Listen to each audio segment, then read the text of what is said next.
¿Qué tal? Buenos días, El Salvador, ¿cómo están? Qué placer enorme saludarles. Gracias por continuar con nosotros a esta hora de la mañana. Y por supuesto, agradecemos a nuestros colegas periodistas que nos mantienen bien informados con todos los acontecimientos y todos aquellos hechos que ocurren tanto en nuestro país como en el mundo entero. Vamos de inmediato, como siempre, a poner en perspectiva temas importantes del país. Y para este día, ya con base a programaciones anteriores, pues ya habíamos establecido hacer una evaluación del trabajo legislativo, conocer todos los alcances que han tenido las discusiones de temas importantes como la más reciente ley, por ejemplo, de agentes extranjeros, que busca tasar con un 30% aquellas donaciones que se dan a ONGs y que se da en un contexto también de manifestación, como lo hemos conocido a través de las informaciones. Estos y otros temas coyunturales, como también alguna opinión que se da con relación o valoraciones en cuanto a la captura y la detención de la promotora de derechos humanos, Ruth López. Vamos a tener este día también la opinión de nuestra invitada con respecto a este tema y por supuesto la evaluación del trabajo legislativo. Estos y otros puntos esta mañana le invito a usted a que nos acompañe.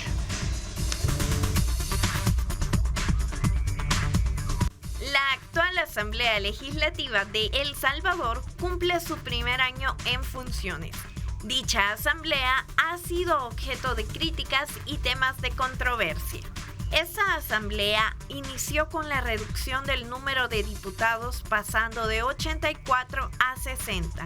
Desde su primer día de legislación realizaron cambios al reglamento interno de la asamblea, reduciendo también el número de comisiones de 20 a 8, en las cuales, según el partido oficialista, estas comisiones agrupan las diferentes temáticas que el órgano legislativo estudia para generar legislación.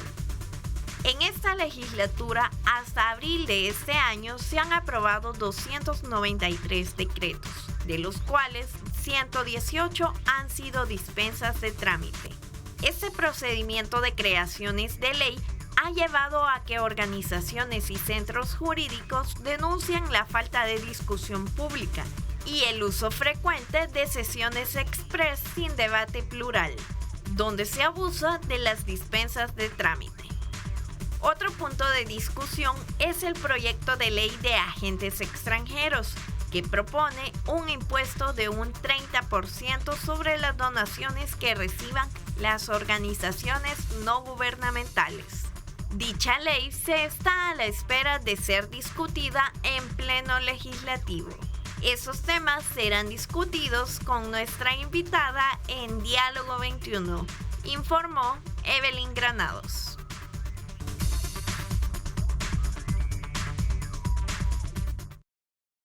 Muchísimas gracias, Evelyn, por poner en contexto los temas que vamos a tener este día y otros que vamos a sumar con nuestra invitada. Quiero darle la más cordial bienvenida a la diputada del partido Vamos, Claudia Ortiz, que nos acompaña esta mañana. Bienvenida, Claudia. Gracias por acompañarnos. Buenos días, Ernesto. Muy buenos días también al pueblo salvadoreño. Muchas gracias por la sintonía y por permitirnos estar en este espacio. Así es, en efecto, habíamos convenido hacer una evaluación del trabajo legislativo, pero no podemos pasar por alto aspectos coyunturales como lo hemos estado viendo, la titularidad tanto de medios de comunicación, medios impresos, medios escritos, redes sociales, precisamente sobre la detención administrativa contra Ruth Eleonora López por el delito de peculado que efectuó la Fiscalía General de la República. Entiendo que asentaron postura también con ustedes al respecto. Así es, y reitero pues lo que hemos dicho de parte del partido, su servidora también. Realmente la detención de Ruth López, que se ha hecho sin garantías, sin un debido proceso, también con un hecho grave que es no saber de parte de sus familiares y de su defensa técnica dónde se encuentra físicamente. Es un hecho condenable y es un hecho también que afecta la libertad de todas las personas. Es un hecho que me parece es una arbitrariedad grande de parte de quienes llevan este país y creo que es importante también no solo extender nuestra solidaridad hacia ella, su familia, sus colegas de trabajo, sino también darnos cuenta y abrir los ojos como salvadoreños que hoy por hoy nadie está a salvo del Estado en El Salvador.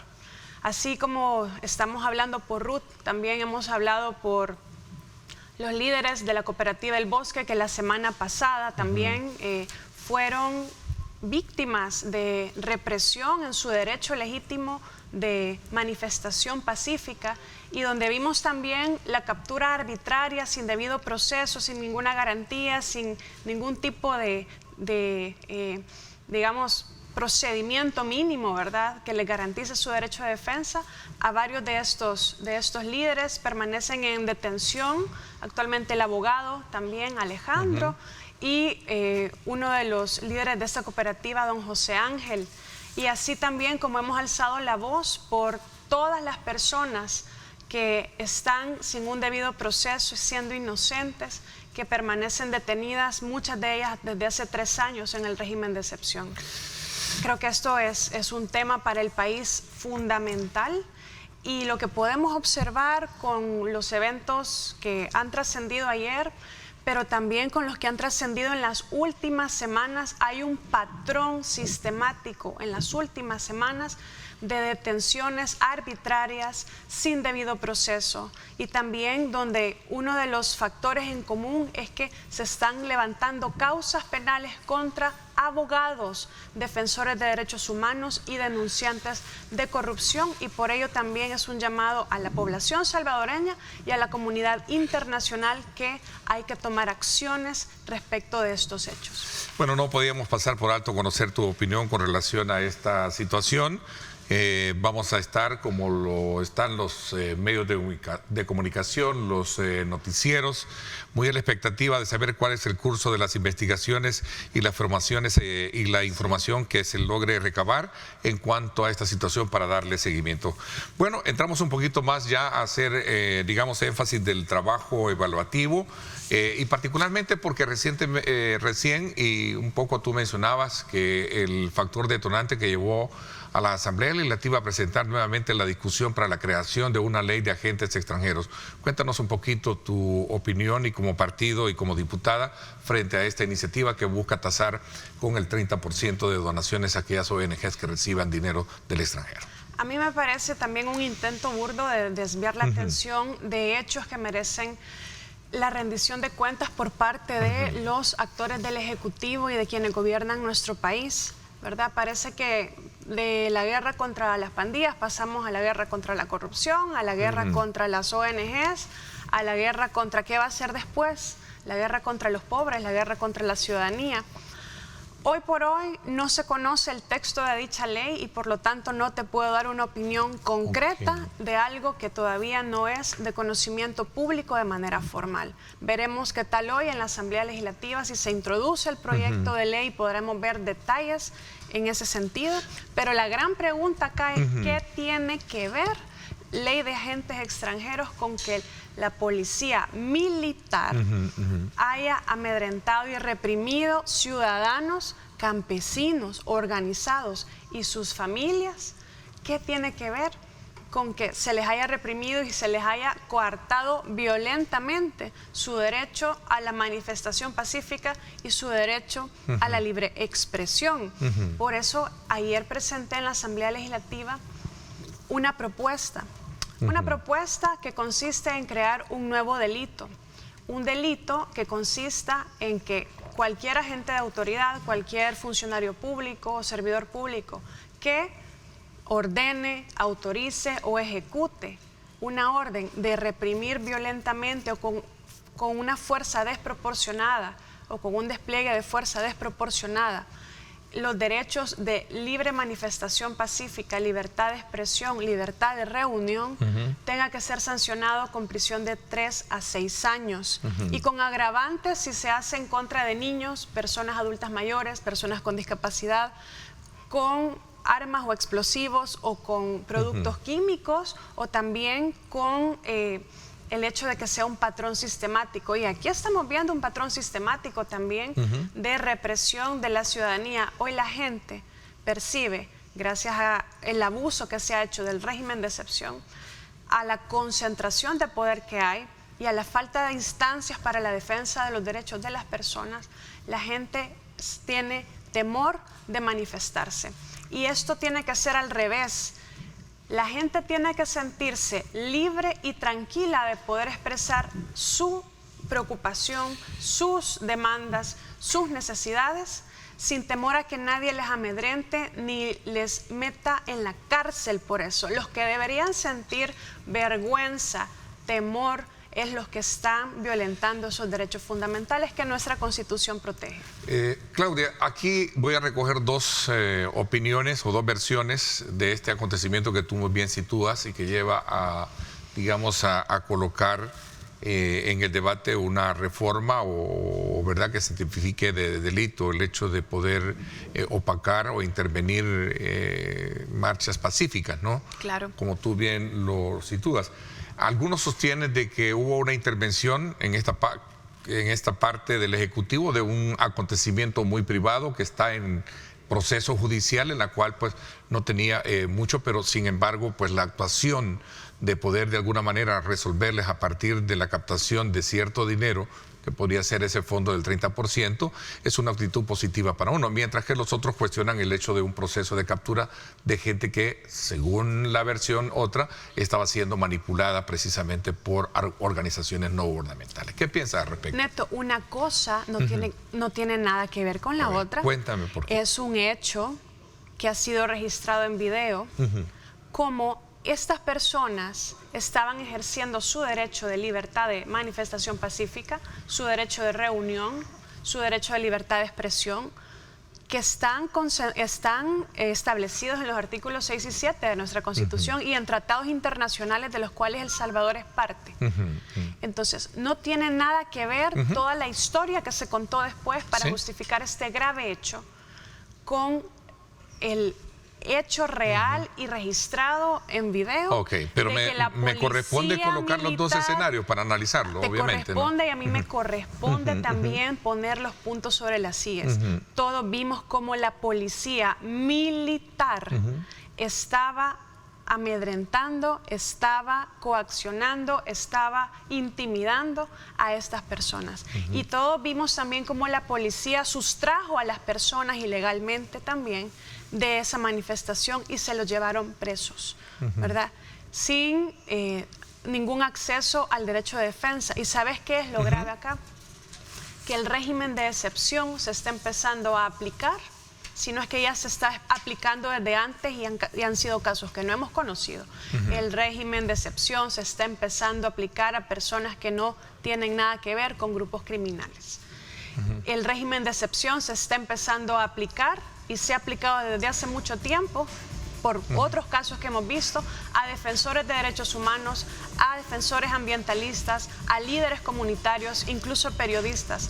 Ninguna persona en este país está a salvo del abuso y de la violencia del Estado bajo estas circunstancias. Esta propuesta de reforma al Código Penal y que incorporaría un nuevo artículo, entonces. Incorporaría ¿sí? un nuevo artículo, sería el artículo 293A, el cual establecería esta sanción de prisión para poder tener protegido al más alto nivel posible estos derechos, que hoy por hoy su protección es bastante débil porque solo es a nivel administrativo, pero es importante tomar medidas legislativas para evitar que hechos como estos pasen más adelante.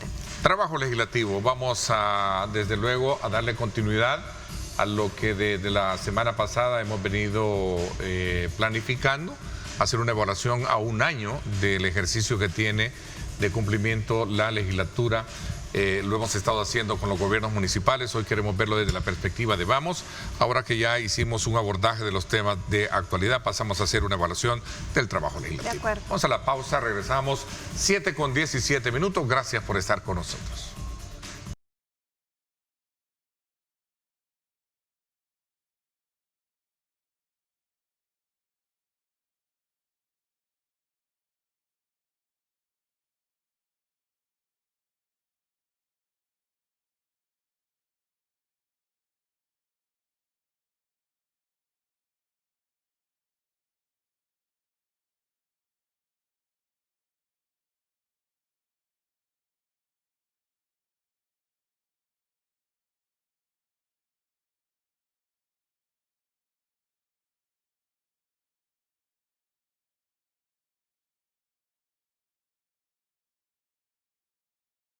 Y por supuesto le invitamos a esta hora de la mañana a disfrutar de una buena taza de café, y qué rico es disfrutar de café rico, el café perfecto. Así es que disfrútelo porque rico es calidad. Y buen provecho también para usted que lo disfruta. Continuamos nuestra conversación con Claudia Ortiz, diputada del partido Vamos, y hacía la reflexión que previo a una semana siempre trabajamos en planificación de temas importantes, y habíamos estado, Claudia, haciendo evaluaciones pertinentes con relación a esta nueva modalidad geográfica, administrativa que tiene el país con respecto a los municipios y por supuesto los distritos, pero también la Asamblea Legislativa cumple un año del ejercicio como tal. ¿Cuál es tu evaluación del trabajo legislativo a la fecha?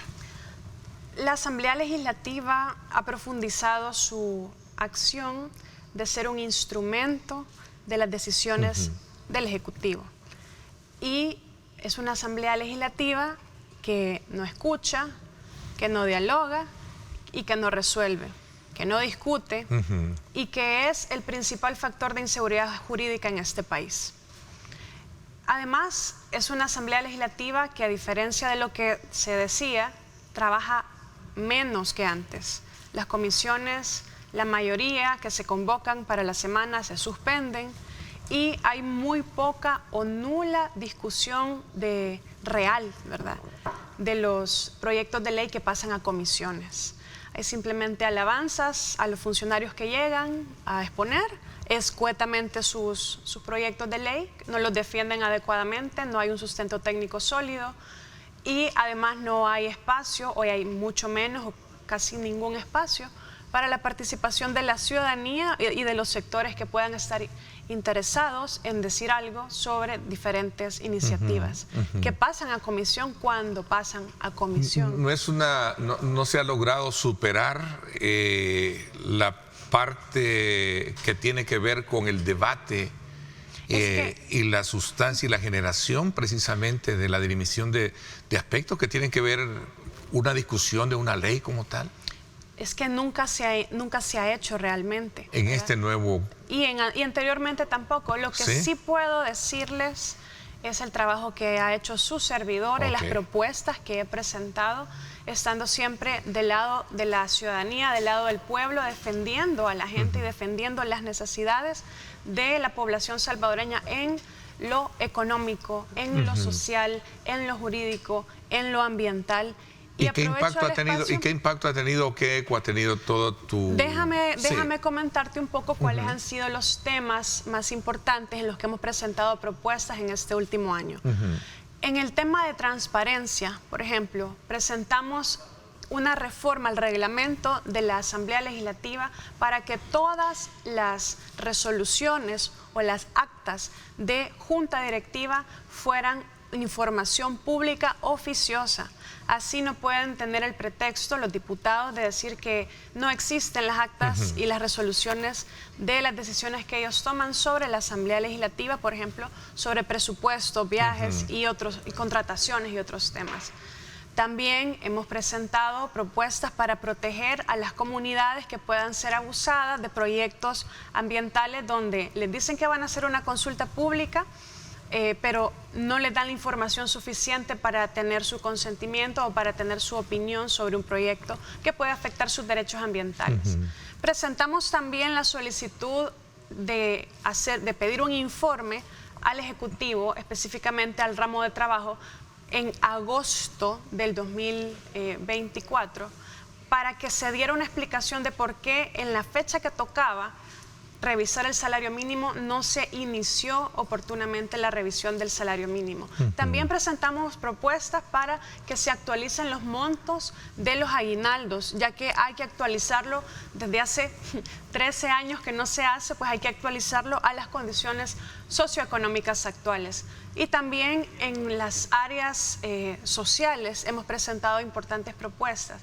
Por ejemplo, presentamos una propuesta de reforma a la Ley de la Administración Financiera del Estado para que los presupuestos para inversión en escuelas, en hospitales, en clínicas comunales fueran blindados y se declaren intransferibles desde la ley, de manera que en ningún momento la Asamblea Legislativa pueda traspasarlos a otros rubros y que se salvaguarde ese derecho de tener educación de calidad y salud de calidad.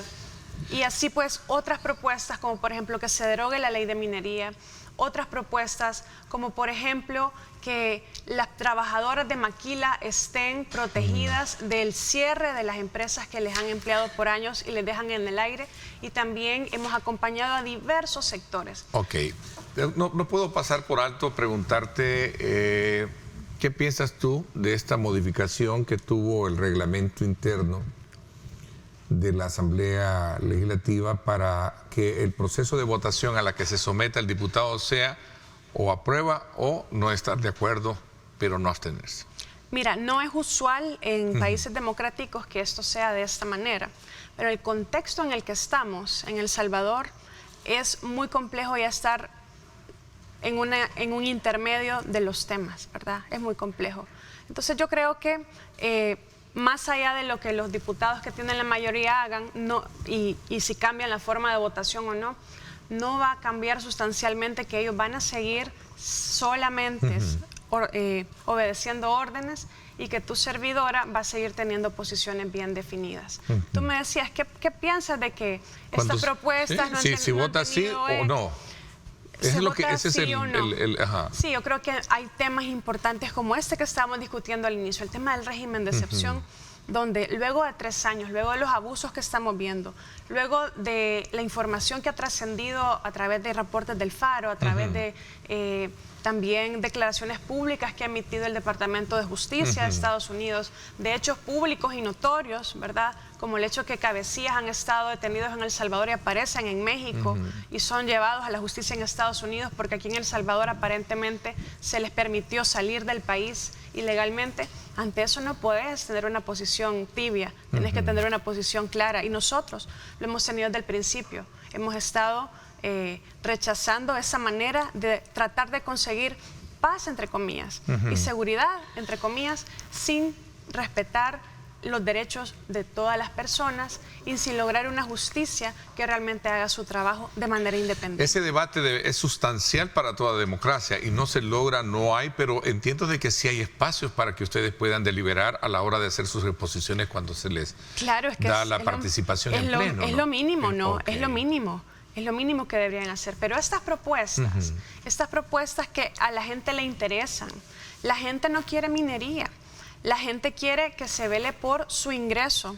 La gente quiere también que el dinero no se vaya para otras cosas, que el dinero se ocupe en lo que se le ha prometido que se va a ocupar. La gente quiere también saber que tiene la libertad de expresarse sin temor a represalias, porque hoy por hoy la ciudadanía tiene miedo del Estado. Todas las personas expresan de una u otra manera, las encuestas de opinión pública, lo que vemos en redes sociales, la conversación que uno tiene en el día a día. La gente tiene temor del Estado, tiene temor de la arbitrariedad, de ser víctima de este tipo de hechos que han afectado a personas como Ruth Eleonora López, a personas como el abogado de la cooperativa El Bosque, a don José Ángel, líder de esta cooperativa, o a otras personas también, como Pepe, como Adilio, como los defensores del agua en Santa Marta, en Cabañas, como tantas y tantas personas, periodistas, sindicalistas, otros defensores de derechos humanos que están en España porque se les levantaron causas penales, como Fidel Zavala también, que lo han regresado a las manos de su torturador. Todos esos casos se han venido acumulando durante estos años. Y entonces ese es un tema en el que no podemos tener una posición. A esto sumo en el proceso evaluativo también, digamos, la suspensión de más de 60 comisiones de trabajo en lo que va del año, ¿no? Y eso es, según vi un dato estadístico. ¿Cuál es el papel de los diputados y diputadas? Sí, cuéntame. Nuestro papel es representar a la gente y de forma independiente. No estamos sujetos a ningún mandato imperativo. Somos representantes independientes que interpretamos la voluntad popular, el mandato que la gente nos ha dado, y hay que accionar en consecuencia. Pero ¿qué es lo que hemos visto en la Asamblea Legislativa? Una Asamblea Legislativa que ha trabajado por permitir la mayor concentración de poder, por permitir cambios a la Constitución, por permitir también desmantelar la autonomía de las municipalidades para que se concentren los recursos y las facultades en el Ejecutivo. Una Asamblea Legislativa que ha aprobado préstamos sin control y que hoy por hoy vamos a tener no que apretarnos el cincho, sino que casi quedar sin respirar, porque va a haber que hacer un ajuste del 3.5% del PIB con el acuerdo con el Fondo Monetario Internacional, una asamblea legislativa que ha emitido leyes que dan permiso para robar, una asamblea legislativa que ha permitido cosas que no son para el bien del país, y las cosas que sí le interesan a la gente no son escuchadas. ¿Y en la comisión en la que tú te encuentras no se logra también debatir de esta manera? Porque he visto alguna más de tu participación, hablando y diciendo tus argumentos con relación a temas de los cuales tú planteas como iniciativa. Es muy complejo debatir con diputados y diputadas que solo siguen órdenes. Es muy complejo debatir con diputados y diputadas que no tienen agencia propia, que no están ahí con la libertad y con el exclusivo mandato de sus votantes, sino que tienen miedo de ser diputados en toda regla. El desafío de la Asamblea, porque lastimosamente el tiempo ya se nos fue, el desafío para lo que resta. Bueno, yo creo que el desafío es al pueblo, y el llamado es al pueblo salvadoreño. El llamado es a que abramos muy bien los ojos y pensemos en el país que necesitamos construir.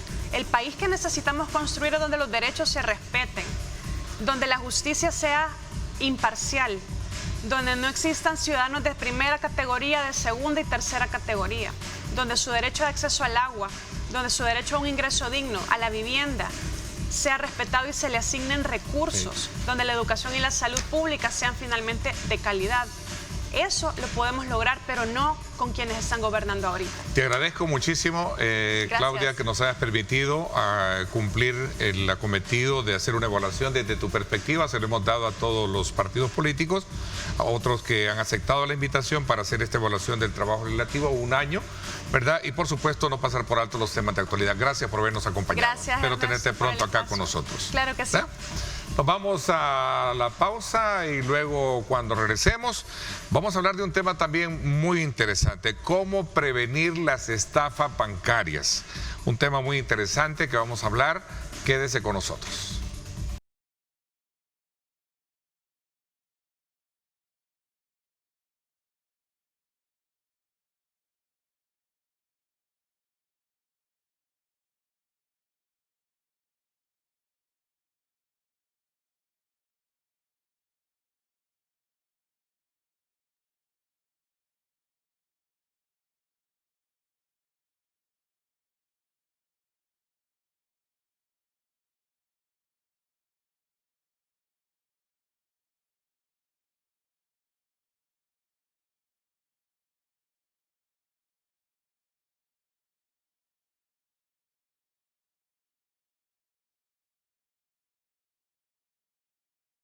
Bien, muchísimas gracias por estar con nosotros a esta hora de la mañana. Agradecemos como siempre esa sintonía que nos presta a nuestra programación, en la cual siempre traemos temas importantes para que usted pueda tener su propia lectura, pueda tener su propia fotografía y construir su propio pensamiento crítico con relación a los temas que abordamos, que tiene que ver con la actividad política, económica y social. Hoy vamos a hablar un poquito de aspectos que tienen que ver con la economía y particularmente cuando en el país se han detectado muchas denuncias sobre estafas financieras, sobre estafas bancarias, y vamos a tratar la manera de ocupar este tiempo para establecer un canon de formación y educación con nuestro invitado.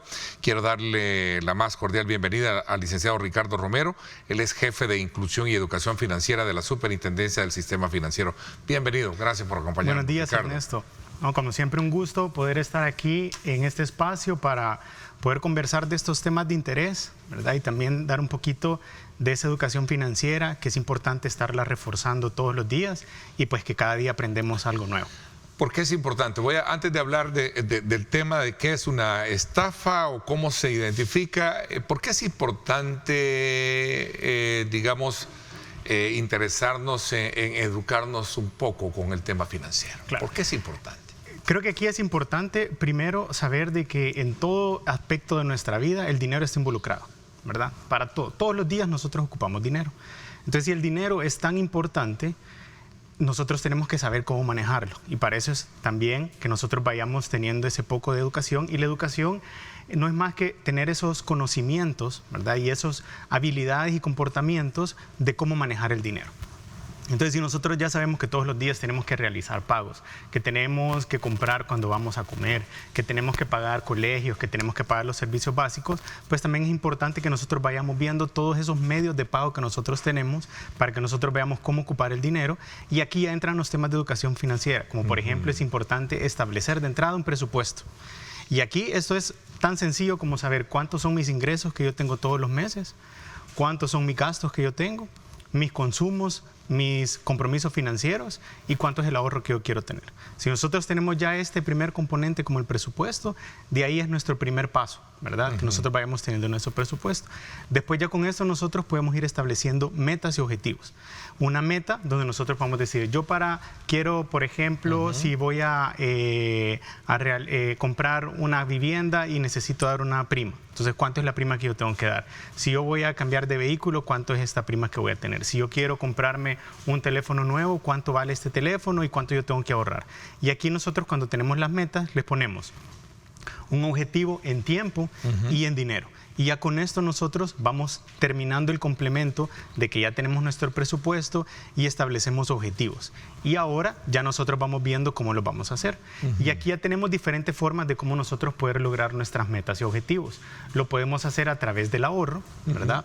Si nosotros sabemos que ese teléfono que queremos comprar vale $500 y ahorramos $100 al mes, sabemos que en 5 meses vamos a tener para ese teléfono. Y no en el momento que me puedo gastar lo de la semana, lo del mes, ¿verdad?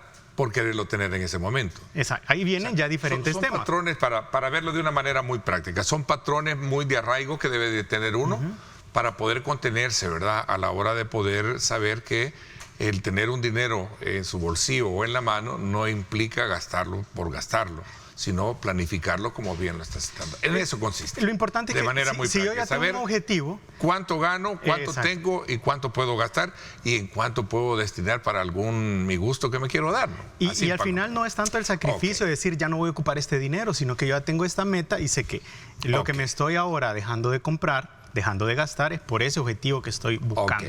El tema de hoy, así de manera muy práctica, es estafas bancarias o estafa financiera. ¿Hay algún indicador estadístico que me indique que esto se está dando mucho en la práctica? Realmente nosotros podemos ver de que cada día nos están llegando diferentes mensajes, ¿verdad? Nos caen mensajes por WhatsApp, mensajitos de texto, con algunas ofertas que de pronto puedan ser un poco más atractivas. Y aquí es importante que tengamos en cuenta que no solo hay estafas a través del tema de finanzas, ¿verdad? O estafas que tienen que ver por relación de dinero, de un crédito, sino que en general. En comercio, ¿verdad? El e-commerce, por ejemplo, una estafa puede ser: yo compro esta taza porque viene con este color y a lo mejor me llega, de plástico, ¿no? Y no era de cerámica. Qué importante. Aquí nosotros tenemos que darnos cuenta que también quizás empezamos, la estafa es aquel acto donde una persona quiere sacar alguna ventaja, ¿verdad? A través de algún engaño y todo. Y podemos ir viendo diferentes tips de cuando nosotros vamos a identificar una estafa. La estafa casi siempre lleva un componente de urgencia, ¿verdad? Cuando nosotros estamos queriendo, recibimos un mensaje y nos dicen: mire, tengo esta súper oferta donde usted va a tener este beneficio o va a tener este descuento, pero tiene que darme ahorita el dinero, tiene que mandarle. Ahí es la primera alerta que nosotros podemos tener, ¿verdad? Por ejemplo, ahí tenemos una especie de orientación que nos pone Gracias Producción, ¿verdad? Donde dice: los estafadores hacen llamadas usando una voz automatizada o bot, que le llaman, ¿no? Sí. Describe muy bien cómo comienza esto. Aquí tenemos diferentes tipos de estafas, como la estafa que hacen a través de llamadas, donde se hacen pasar a veces por alguna institución financiera, ¿verdad? Muchas veces tienen algunos diferentes acentos. Puede ser que en algún momento tengan alguna información de nosotros que hayan podido captar a través de algún mecanismo, como pueden ser las redes sociales. Tenemos también estafas que usan correos electrónicos donde parecen ser direcciones de entidades financieras. Y aquí nosotros podemos empezar a ver que si nosotros recibimos mensajes, una llamada o un correo electrónico, ¿verdad? Nosotros tenemos que hacer las diferentes validaciones. Verificar primero el número donde nos están llamando. Si nosotros no estamos tranquilos con eso, nosotros podemos colgar inmediatamente, buscamos el teléfono de nuestra institución financiera donde nos están llamando y nosotros podemos hacer la llamada y decir: mire, acabo de recibir esta llamada, ¿son ustedes? Y ahí empieza ya la verificación. Correo electrónico.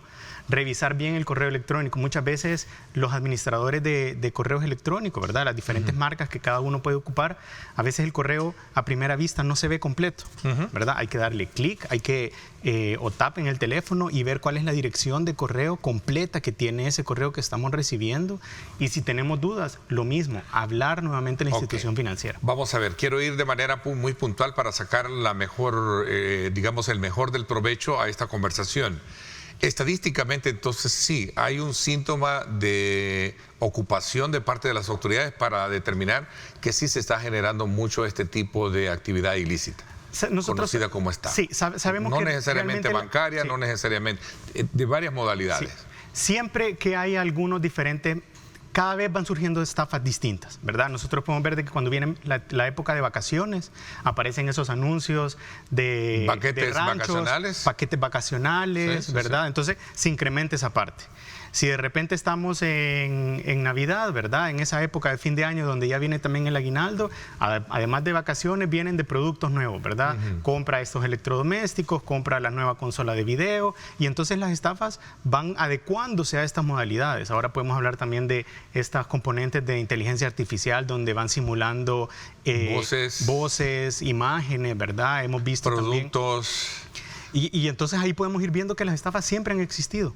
Y las estafas, pues siempre va a haber alguien que va a buscar sacar ventaja de algún medio. ¿Qué garantía tengo yo para mantenerme, digamos, seguro en ese mundo virtual que no lo puedo, digamos, que no lo puedo parar, ¿verdad? Y no me puedo dejar aislar para saber que hay alguien que puede responder ante una situación de esta? Sí, y aquí es importante que el gobierno de El Salvador ha activado un centro de denuncias, ¿verdad? Donde uno puede llevar estas situaciones, ¿verdad? O exponer estos casos donde se pueden denunciar cuando han habido alguna solicitud de códigos de seguridad o que nos han pedido alguna información de nuestras cuentas bancarias, donde nos han dado lo de los paquetes turísticos, ¿verdad? Que conversábamos anteriormente, cuando hemos tenido alquileres de rancho de playa y fueron una estafa, cuando nos han dado venta de electrodomésticos y estos electrodomésticos de pronto no estaban en buen estado o venían a averías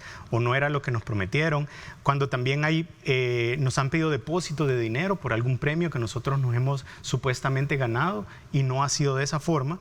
Existe el número, el 2999-9999, es el centro de denuncias del gobierno donde se pueden hacer a través de WhatsApp y por llamada este tipo de solicitudes de investigación, ¿verdad? Donde nosotros podemos exponer nuestros casos. Y aquí es donde ya vienen los diferentes tips que nosotros podemos tener o podemos ir adecuando para nosotros protegernos, ¿verdad? Si bien es cierto, como decíamos, no nos podemos aislar, tenemos nuestros teléfonos, tenemos nuestros correos electrónicos, tenemos WhatsApp y por ahí es donde va buscando el estafador poder llegar. Entonces, ahí está. Tipos de estafas, en términos muy, digamos, en inglés, wishing, phishing, otros que están ahí, ¿no? Pendientes, que son los que hemos hablado. Sí. Y aquí quizás a veces pueden ser los nombres un poco complejos, ¿verdad? Pero es parte de la jerga del... Exactamente, pero puede ser por una llamada, ¿verdad? Puede ser por un correo electrónico, puede ser por mensajito de texto, por SMS, puede ser por WhatsApp, ¿verdad? Puede ser que... Entonces, en cada uno de esos puede hacer que el estafador nos pida información. Aquí es importante que siempre nos piden algo a cambio, ¿verdad? O nos pueden pedir un dinero anticipado. Mire, usted se ganó un vehículo. Entonces se ganó un pick-up y para este pick-up quiero que deposite $2,000 y ya con eso le vamos a hacer llegar este vehículo que usted se ganó. Y probablemente nosotros ni hemos participado en ningún concurso. Mire, le tengo esta información, pero necesito que usted me dé su información. Veamos, aquí, protégete de los ciberdelincuentes con 5 pasos. Vamos a descifrarlos, vamos a explicarlos. Ya suena la música, me voy a una pausa y regresamos hablando de este tema interesante. Bien, aprendiendo un poco sobre la forma de cómo no verse uno afectado precisamente por este tipo de estafas que se generan en el contexto de la globalización digital que tenemos, ¿verdad? Sí, totalmente. Porque de eso se trata. Así es que hay que estar muy preparado. Vamos a la pausa y regresamos con más, no me cambie.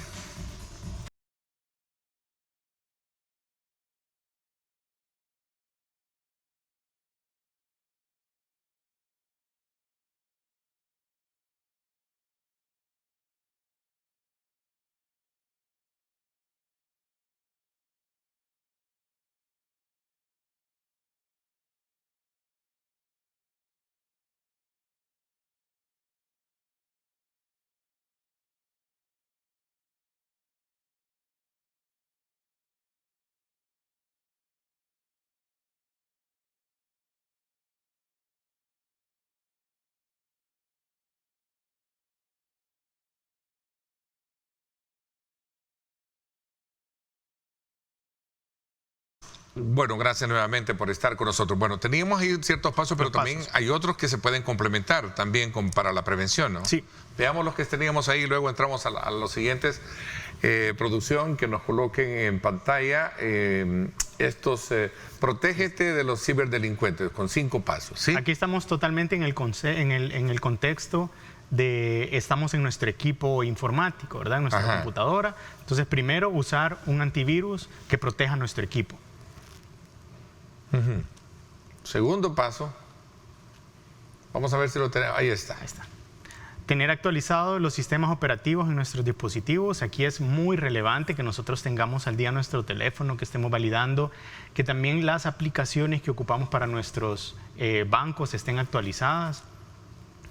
Todas las descargas que hagamos que sean desde las tiendas oficiales, ¿verdad? No entremos en algún enlace que de pronto nos hicieron pasar por WhatsApp o que encontramos en algún sitio web.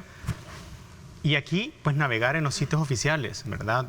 También una recomendación es que nosotros a través de nuestros buscadores lleguemos al banco y veamos que el sitio web del banco tiene el candadito de que es verídico y que está protegido el sitio. Ese es otro buen punto. Tiene que tener el candadito de seguridad, ¿verdad? Lo vamos a encontrar normalmente al lado izquierdo.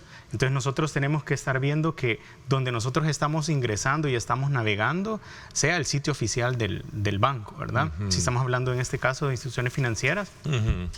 Si nosotros queremos un lugar donde podamos saber dónde están los sitios oficiales también de los bancos, el sitio de la superintendencia ssf.gov.sb pleca supervisadas, nos aparecen todos los sitios de todas las entidades supervisadas por la superintendencia. Entonces, de ahí nosotros podemos tener una referencia verídica, ¿verdad? Okay, de todos. Entonces, sí, el gobierno actual del presidente Bukele tiene este centro de denuncias. Ese es el centro de denuncias de estafas. De estafas activadas. Sí. ¿Sí? Y también es importante. ¿Y se puede llamar o solamente por escribir? Se puede llamar y se puede escribir. Y que es el número 29999999. Fácil, ahí se puede tomar la 29999. Ahí están, ¿verdad?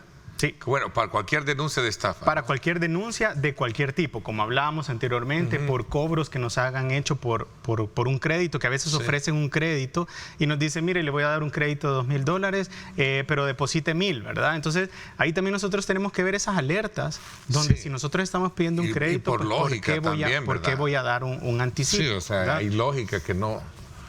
O plataformas de inversión que de pronto nos aparecen y nos dicen, miren, si usted invierte acá, va a tener un rendimiento de sus $100, se los voy a devolver en 2 días y después va a seguir ganando el doble, ¿verdad? Entonces tenemos que ir viendo esos tips donde nosotros podemos ir viendo que alguna oferta que de pronto sea muy atractiva, pues ya es algo sospechoso, ¿verdad? Entonces esos son los ganchos que ocupan los estafadores para podernos engañar y que nosotros caigamos en esas estafas. Entonces, ¿qué son algunas medidas que nosotros podemos tomar para evitar este tipo de estafas? Nunca brindar información confidencial de nuestras cuentas bancarias, claves, códigos de seguridad. Por eso es importante cuando nosotros hacemos una solicitud de una clave a nuestra institución financiera, el mensajito nos dice, esta clave es para ese uso y no se la comparta a nadie. Llenar encuestas de llamadas con links desconocidos, ¿verdad? Que nos manden a nuestro teléfono y nos digan, llena esta encuesta y con esta encuesta vas a ganar dinero. Tengamos cuidado porque con esa encuesta puede hacer que entren a nuestra computadora o a nuestro teléfono, pues y ya nos puedan sacar la información. Tengamos que tener cuidado con estos mensajes donde de pronto nos dicen, usted ha ganado esta rifa y no hemos participado en ninguna rifa. También cuando nos mandan algún enlace para alguna aplicación y nos dicen, con esta aplicación usted va a poder entrar a un sistema de inversión donde va a poder ganar, evitemos descargar alguna aplicación de algún enlace desconocido. A ver, otro de los aspectos importantes que se tiene que es, más allá de las medidas, de la información, como le hemos hablado, también tiene que ver con el hecho de que uno tiene que manejarse muy bien a la hora de tener un aparato con la seguridad. Y creo que en el momento usted mencionaba los antivirus y cualquier tipo que detecte, porque hoy la tecnología también, entre más viene, ¿cómo le llaman a esto? Como más segura, sí. También, pero también hay otro tipo de aparatos que son inseguros. O sea, no solo verlo desde el punto de vista de que a mí me corresponde, sino que también los aparatos que yo puedo usar. Por ejemplo, ir a un lugar y meter su tarjeta de crédito en un cajero y no cerrar. A mí me ha pasado, ¿verdad? Que llega gente, ¿verdad? Que por descuido, por desconocimiento, por humildad, haciendo cola, dejan abiertos la sesión del cajero. La sesión de su cajero. Sí. Y en 2 o 3 ocasiones a mí me ha tocado decirle, sí, señor, venga, mire, ciérrelo, lo ha dejado abierto. Sí, aquí es importante el uso de los cajeros, por ejemplo.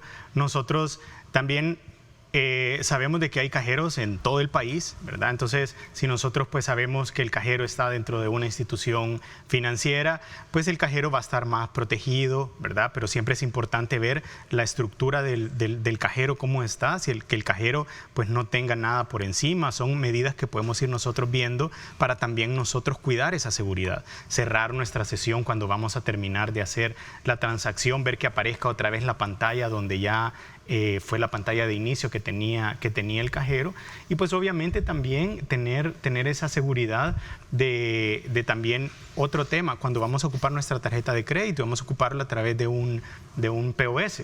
Uh-huh. Muchas veces están ahora los POS, que ya los POS son portátiles. He visto también mucha gente que hace por el tema de seguridad, cuando está en algún comercio o en algún restaurante, pide que le lleven el POS para poder realizar el pago, y de esa forma mantiene contacto visual, ¿verdad? Y físico con su tarjeta en todo momento. Entonces, si nosotros podemos implementar estas medidas adicionales para seguridad, y si nosotros vamos a realizar un pago, podemos acercar a la caja del restaurante para poderlo hacer, o pedir que nos lleven el POS, ¿verdad? Porque también es importante que en ese traslado de donde la tarjeta sale de nuestra billetera hacia el momento que vamos a hacer el pago, pues que nosotros tengamos el contacto visual y físico con la tarjeta. Bueno, nosotros en el país somos únicos en mantener qué nivel de seguridad frente a otros que a lo mejor lo tienen, o este es un comportamiento universal, para ir cerrando un poco y coronando este punto que es elemental. ¿Somos únicos o somos uno más en ese universo grande de Este es un digital? Comportamiento mundial, ¿verdad? De todo el mundo. Porque las estafas se dan entonces en todos lados. Se dan en todos lados, bueno, mientras haya dinero involucrado, mientras haya algo de valor. Bueno, y en el tema financiero ni se diga, ¿verdad? Que lo hemos tenido. En el caso de Brasil, en Argentina incluso, que se vio involucrado creo que era un bitcoiner, ¿no? Que arrastró la imagen del presidente Milei también, ¿no? Sí, es decir, en todo el mundo una estafa es siempre una estafa. haya un comportamiento. Estafa es estafa. Estafa es estafa, y siempre va a haber, y no necesariamente tiene que ser con alguna moneda, con el dinero, es con productos, ¿verdad? Nosotros, y es importante, si nosotros los marketplaces ahora, ¿verdad? En muchos marketplaces vendo una bicicleta, vendo una pantalla, vendo un teléfono, y a la hora de las horas le piden un anticipo, y a la hora del teléfono nunca llega, la bicicleta nunca llega, ¿verdad? La pantalla nunca llega. Entonces aquí las estafas son en todos lados, en todo el mundo. Bueno, ¿qué reflexión final podemos dejar o qué lección para nuestro público que ha estado atento? Hemos logrado salirnos un poquito de la tangente y lograr la versatilidad de temas, porque este es un tema que se da hoy en día de manera muy frecuente. Como usted decía, estadísticamente están teniendo muchos reportes de estafa, ¿verdad?, de toda índole, y creo que antes de caer en una situación como la que creo que muchos hemos caído, yo me he visto también en esto, es bueno poner atención de todos aquellos mecanismos que nos permitan a nosotros también prevenirlos como tal. ¿Qué reflexiones hay a manera de ir concluyendo el cierre de nuestra conversación esta mañana, Ricardo? Creo que la principal reflexión es: nosotros cuando veamos una oferta muy atractiva, reflexionemos, ¿verdad? La estafa siempre va a buscar que esto sea rápido, porque no nos quiere dejar chance para que nosotros meditemos, reflexionemos. Así que tengamos siempre ese cuidado, revisemos bien y validemos si el producto, el servicio que nos están ofreciendo realmente existe. Ok, ¿dónde acudir para recapitular? El centro de estafas, que puede ser a través de WhatsApp y por llamada telefónica, 2999-9999, el Centro de Denuncias del Gobierno de El Salvador, para poder atender cualquier estafa sin importar el tipo de producto o de servicio que haya sido. ¿Y el mecanismo de reacción ante una denuncia es inmediato o cómo logra?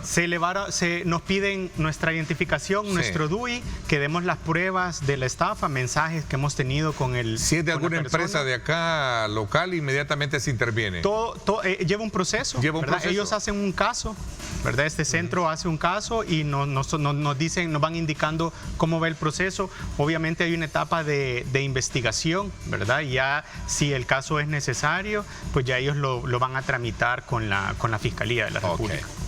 Ricardo, ha sido muy ilustrante, muy educativo el haber tenido esta conversación.